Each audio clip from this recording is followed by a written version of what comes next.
Bonjour, l'objectif de cette vidéo est de présenter sur un exemple le calcul de la charge de grue, et notamment l'utilisation du tableau. Dans un premier temps, il convient de récapituler les données de départ de l'étude. On va les retrouver ici, on souhaite donc déterminer le nombre de grues à mettre en œuvre sur notre chantier et la durée du cycle de niveau courant. On est sur un bâtiment avec 2 sous-sols, un rez-de-chaussée, 4 niveaux de bureaux. On précise que le plancher haut du premier sous-sol est un plancher de reprise, le plancher haut du rez-de-chaussée aussi, et puis on a des niveaux courants du niveau 1 à 4. On est sur une ossature béton, des voiles béton et des planchers prédales avec béton complémentaire. On réalise le métré en conséquence. Vous ferez attention au fait que le métré doit correspondre à ce qu'on souhaite avoir comme hypothèse de départ de notre charge de grue. C'est la même chose évidemment pour les poutres préfabriquées, les mannequins, etc. Il y a un certain nombre d'hypothèses liées au mode constructif qui ont été choisis, qu'il convient de récapituler également. On a des voiles qui sont réalisées avec des branches avec des compas. On a des voiles préfabriquées qui ont été à certains endroits choisis dans les modes constructifs. On a des poutres préfà usine, on a des poteaux réalisés en coffrage carton, etc., etc., etc. La note de synthèse a été rédigée, ici à la main, mais évidemment vous la ferez sur informatique. Elle contient donc toutes les hypothèses de départ qu'on a récapitulées plus tôt. Et ces hypothèses, ça va être évidemment les données d'entrée de la charge de grue. On les retrouve ici. Donc on va avoir la longueur, on utilise des consoles, on a le linéaire de voile, on a le niveau de poids de voile, etc. Évidemment, ce tableau-là n'est pas figé. Si on a des modes constructifs qui nécessitent, par exemple, de rajouter une ligne pour des prémurs ou une ligne pour de la maçonnerie, évidemment, on la rajoute. Le tableau est bien évidemment amené à évoluer. Dans le corrigé, on va retrouver ici le tableau rempli, donc les 180 mètres linéaires de zone humide des consoles, les 275 mètres linéaires de voile, les 10 poutres, les 45 prédales, les 11 poteaux, etc. Dans un premier temps, ensuite, on va calculer le temps d'occupation de la grue, la charge de grue, pour les verticaux. La charge de grue est généralement séparée en verticaux, horizontaux, sécurité, préfabrication, approvisionnement. Et on les calcule par poste. On remarquerait qu'il y a tout un tas de types de coups de grue qui sont proposés. On peut être amené à en rajouter, et puis il y en a évidemment un certain nombre qu'on n'utilisera pas. Je prends l'exemple ici des banches avec compas de longueur inférieure à 6 mètres. A priori, sur le chantier, on va faire le choix d'avoir ou des banches à compas ou des banches sans compas. Ou alors des banches à compas sur la majorité du chantier, et puis quelques zones où il n'y a pas de compas pour diverses raisons. Donc évidemment, on peut être amené à n'utiliser, et on est généralement amené à n'utiliser qu'une partie des coups de grue qui sont proposés ici. On a des hypothèses qui peuvent être amenées à être modifiées en fonction de notre chantier. Par exemple, on voit qu'ici on a une benne de 1 mètre cube, on pourrait parfaitement choisir de prendre une benne de 1 mètre cube et demi, une benne de 2 mètres cubes. C'est tout à fait envisageable. Il faudrait évidemment modifier les temps unitaires de grue, puisque le temps unitaire de grue pour une benne de 1 mètre cube et demi est évidemment pas le même que pour une benne de 1 mètre cube. Ensuite, on rédige dans la note de présentation les différents calculs. On voit par exemple que pour les verticaux, on va avoir des banches à compas, c'est ce qui a été choisi dans le mode constructif. On a un train moyen à 3,50 m de longueur. On est revenu dans une vidéo précédente sur cette longueur moyenne qui est prise comme hypothèse.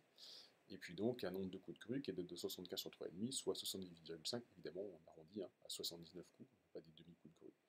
On fait le calcul pour les voiles préfa, on regarde pour le bétonnage. Vous avez vu dans le tableau qu'il y avait une notion de coefficient de serrage qui est due en fait à la contraction due à la vibration. Quand on transporte dans la benne à béton, c'est encore du béton foisonné. Il est va être ensuite vibré pour arriver au volume en place. Le métré, il a été fait en place, donc les 159 mètres cubes, c'est du volume en place. Ce qu'on transporte, c'est un petit peu plus. Ici, comme on a fait un métré en vide pour plein, on va considérer que le un petit peu plus qu'on transporte, il est compris dans les vides qu'on a pris plein. Voilà. Mais si vous avez fait un métré plus précis, évidemment, il faut tenir compte du coefficient de serrage qui est proposé dans le tableau de charge de grue. On arrive donc aux valeurs retenues ici. Donc on avait deux voiles préfa avec du coup un certain nombre de lest.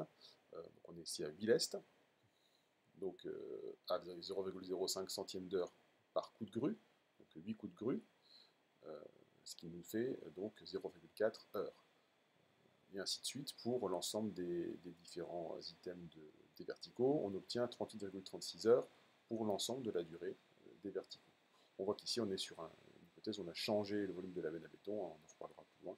On est passé une benne de 1,5 m et on voit que le temps unitaire de grue est passé de 0,12 à 0,14 heures par mètre cube. Parce que évidemment, quand on augmente la taille de la benne à béton de 1 à 1,5 m, on ne multiplie pas le temps unitaire de grue par 1,5, puisque évidemment le temps de déplacement de la grue en char et le temps de déplacement de la grue à vide n'ont pas changé, de la benne, pardon, n'ont pas changé. La seule chose qui change, c'est le remplissage et la vidange de la benne qui sont un peu plus longs.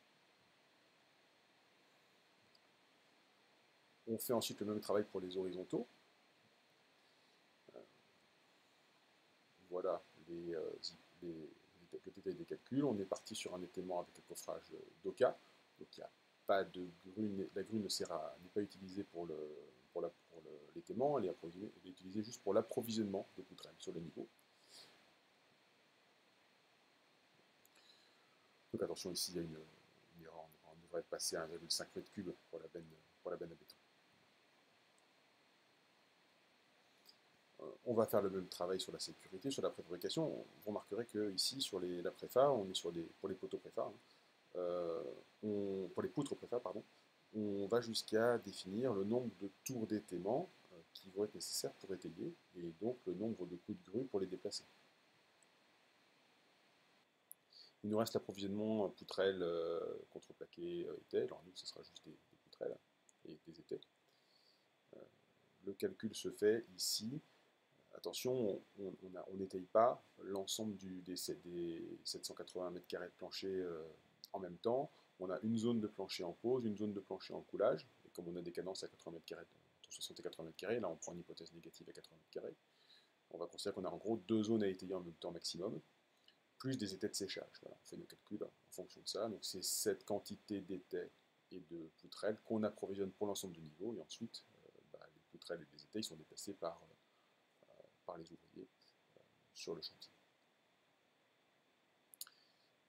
On fait notre calcul, alors on obtient un certain nombre de cadences. Ici, en première hypothèse, on était avec une benne de 1 m3 et on obtenait des cadences relativement faibles, 20 mètres linéaires de voile par jour et puis 60 m² de plancher, encore moins même, je crois de mémoire. Du coup, la logique, ça va être de changer de mode constructif, donc on va passer par exemple à une benne de 1 m3,5. L'avantage, c'est que on fait moins de coups de grue, donc on va pouvoir augmenter les cadences. Voilà ce qu'on obtient. Donc on a un total pour les verticaux, les horizontaux, la sécurité, la préfa et puis le divers. La somme de tout ça nous donne 80 heures d'occupation de la grue. On remarque que les gros postes, c'est les verticaux et les horizontaux. Et puis on va rajouter à ça des aléas qui sont 5% ici, et puis on rajoutera 10% dès qu'on rajoute une grue supplémentaire pour les interférences. Et on obtient différentes durées en fonction de si on est à 7 heures par jour, 7,8, 8,7 ou 9,6 heures par jour. Maintenant, il faut choisir. Si on prend une durée du cycle à 7 heures par jour, ça nous fait une durée de temps de travail de grue, excusez-moi, de 7 heures par jour, on obtient une durée de cycle à 13 jours.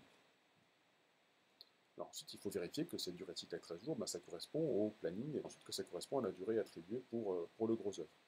Et puis, on va regarder pour les différents niveaux, en fonction des surfaces et puis des pondérations du plancher de reprise, plancher d'infra, la durée par niveau. C'est ce qu'on a fait déjà pour le planning effectif.